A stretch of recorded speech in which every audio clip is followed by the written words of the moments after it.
Good night, fellow punchers. The clock on the wall is 25 to 11 on Sunday night.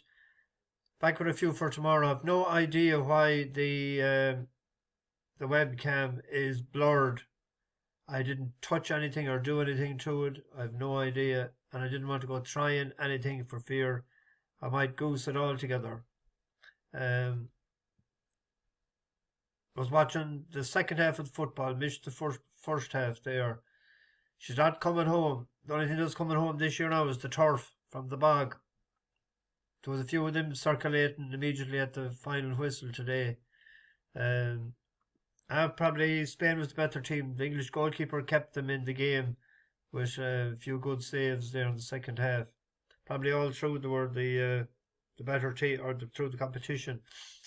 Great game today and yesterday in the two All-Ireland semi-finals, and we have a pairing of Armagh and Galway in 2 weeks' time. Armagh won it last in 2002, wasn't it? And Galway won it in 2001. So it's great to see someone that hasn't won it for over 20 years will be on the cup this year, and the hurling as well next Sunday. So two great games. I thought Donegal, and always when I used to be coaching years ago, I say never leave the ball short. Put it wide or don't take the shot at all. And they put too many into the goalkeeper's hands today. And a couple of soft frees as well at times. But fair play to Galway. The Hurting Chokers, there won't be a common meal for a few days in different parts of Galway. It won't affect the city life. Armagh was a great second half performance yesterday. I actually said during the week to several people it could be Armagh's year, and I was told, shut up, you know nothing about it. But I backed them actually to win it 3-1 yesterday, but the match was a draw, so I didn't collect.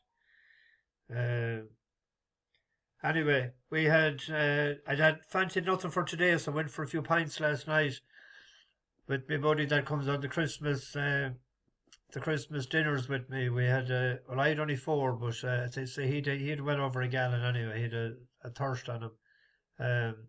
So when visiting first, fancied nothing today at the 2 national hunt meetings. Yesterday we had 7 selections. We had 4 seconds, 4 seconds, 2 thirds, and 1 unplaced.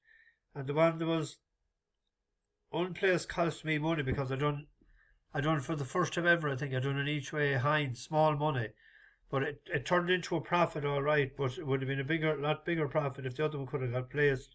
Ziggy second, Al Kareem second, Botanical second, and Illinois second. The French Derby Forum held up with Saucy winning it. Illinois needs a more stair than that distance. So we had 2 placed horses, the Botanical and Manxman, that ran into a place we got our money back and a bit of profit. Ziggy had to come from too far back.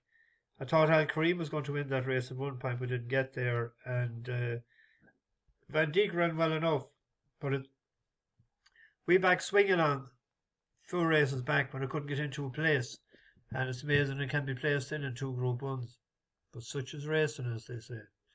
Tomorrow, Monday.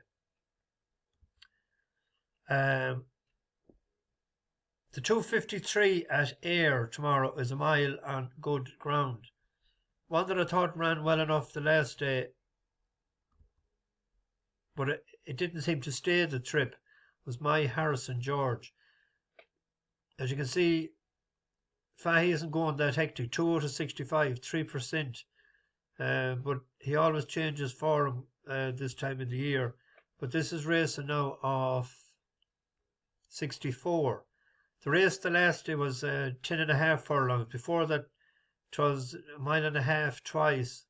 But if you go back to a mile race in last year in York at a mile, it was 5th, beating 4 lengths of 67. But the last day it was a class 4. Tomorrow is a class 6. And if we look at the replay of this is him coming into play here, and he looks to be the winner, and he's leading at the mile pole, but he falls in a hole then. Place. Behind those two, Paul Roger still there with My Harrison George, and then Life on the Rocks, who's going for the rail run. My Harrison George just ahead of him at the moment. Richard P. Smith is next, and Arctic Mountain under pressure here, and that's a long way for home to be coming under pressure, and it looks as though he's floundering badly. Arctic Mountain saddle slipped. Christian Howarth, his rider's in desperate trouble. The favourite is well beaten here. Up front then, all change as now My Harrison George tries to tackle Paul Roger. Up the rail is Life on the Rocks, staying on Invisible Friend. They're followed through by Moonlit Cloud, and then Leadenhall in the middle of the track. Up front, the lead is held here by Paul Roger, but it's Invisible Friend who's now got him. Staying on Shifter from the back of the field, but only for third at best, I guess. Invisible Friend wins the last. Second. It's an each-way play tomorrow at 5-1. Jemiah Revision is going for 4 in a row. It's hard to win 4 in a row. My Harrison George is 13-2 with Bet365, paying 3 places, just the 9 declared. There's also one there in York tomorrow that it's the Ayr Gold Cup trial, 6 furlongs. Dare to Hope, the top weight. That one on soft ground. I'm not sure about the forecast for tomorrow, but if it's a soft ground, I'd give this a right shot, because it won in Beverley over 5 furlongs, beat Matisse of 82 on soft ground. And then in a class 2 there behind Manila Scouts. Manila Scouts got a sort of a freebie up front. And the last day in Good to Ferrum, which he wouldn't be as good on the Good to Ferrum as the soft, I think, ran a decent enough race, finished strong as well. To Radio Gugu. As they turn on in, last of all, Last Crusaders dropped out. Radio Gugo's kicking on here. Opens up by 4 lengths. Regal Envoy is still chasing. Bucker Bay down the centre in the white and blue is running on. Widest of all, Dickie Bird is picking up in behind. A half furlong to go. Radio Gugu getting lonely. Bosch is beginning to fly home in the dark blue. Radio Gugu. Bosch still closing. Gets tight. Radio Gugu Bosch. Dare to Hope close up in third. In behind them, Bucker Bay and Dickie Bird. I had the oak on the wrong horse there. It was the one that finished third, but finished strong. It was Bosch that was... I mixed up the colours there. That was a 10-1 shot earlier. To a strong favourite. 15-2 now at best. Killarney tomorrow. Oh no, there's one at Newtown Abbott. I actually was handicapping this early this morning to see the name of the race. Well done, England Euro champions.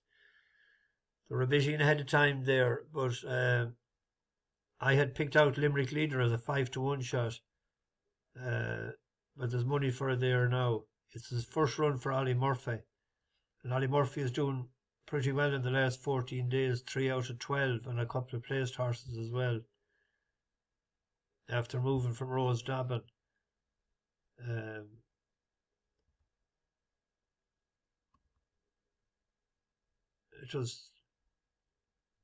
It's a shorty, but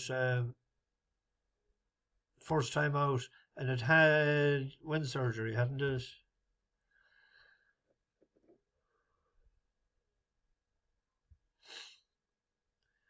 It had wind surgery and first run for Ollie Murphy.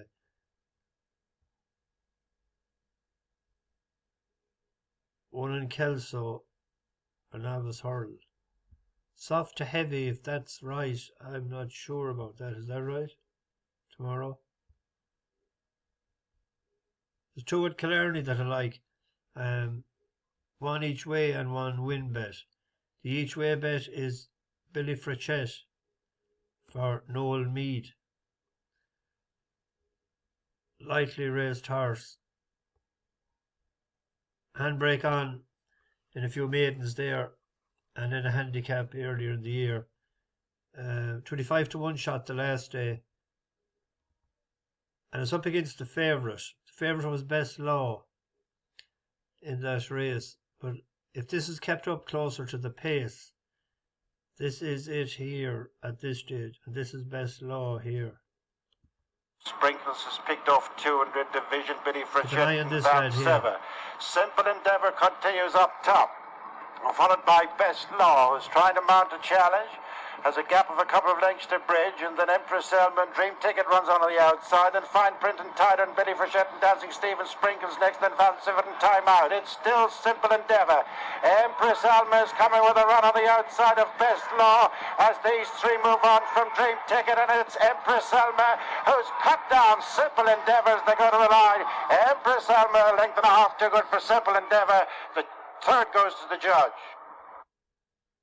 It ran on well there, and that was at a mile 2. There's enough extra furlong tomorrow, and Jamie Powell takes off 3, so he's £3 better off than Best Law. Best Law, he didn't go up for that, sure. No, he's same weight. So he's £3 better off. Extra furlong. He's an each way bet there at 7 to 1, 6 to 1. We're paying 4 places. Also in Killarney tomorrow, there's a Joe Murphy trained horse. There was money for the last day, Grey Leader in Leopardstown. This is down to 80. It won in Gordon last year off 83. It won in Listowel off 85 in June. Down the weights, it went from 90, 89, down tipping down at 80. Went off second favourite the last day. And ran a good enough race in Leopardstown. That's him in about 6th spot in the lime green. And then Grey Leader, Mowgli is next. As they head off the back straight, they're coming up to the halfway stage. The Hermitage Green at Bulmer's Live at Leopardstown, my handicap. And it is Eastern Wind, joined by Sectarius, 2.5. And come on. Front of Letizia.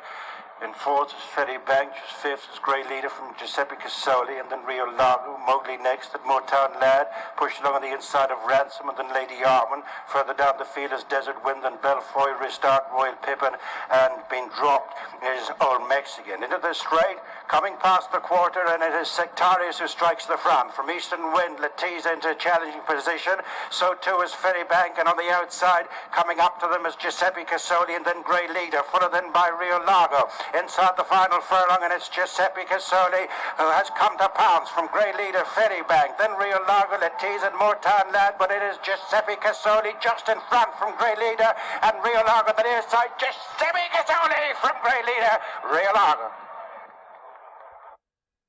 That was a decent run. We have a horse in that race, Perfect Poise. Done the business first last year and then to second a couple of times. Colin Keane is riding it for Gerald Lyons. Lyons is in form. The yard.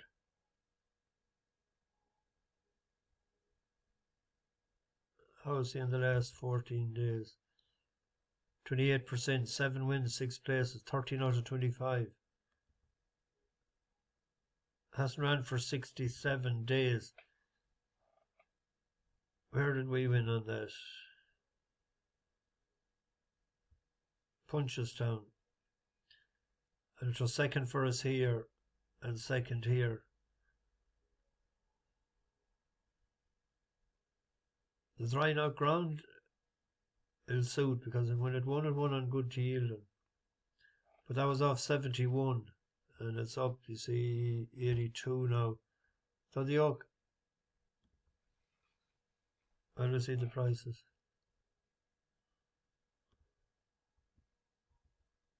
Grade 830, yeah. Murphy does alright down the south, so does John Joe. John Joe does better actually. Anyway, better get this into the oven. And we'll see what's wrong with this bloody oak. Bash the bookies over and out.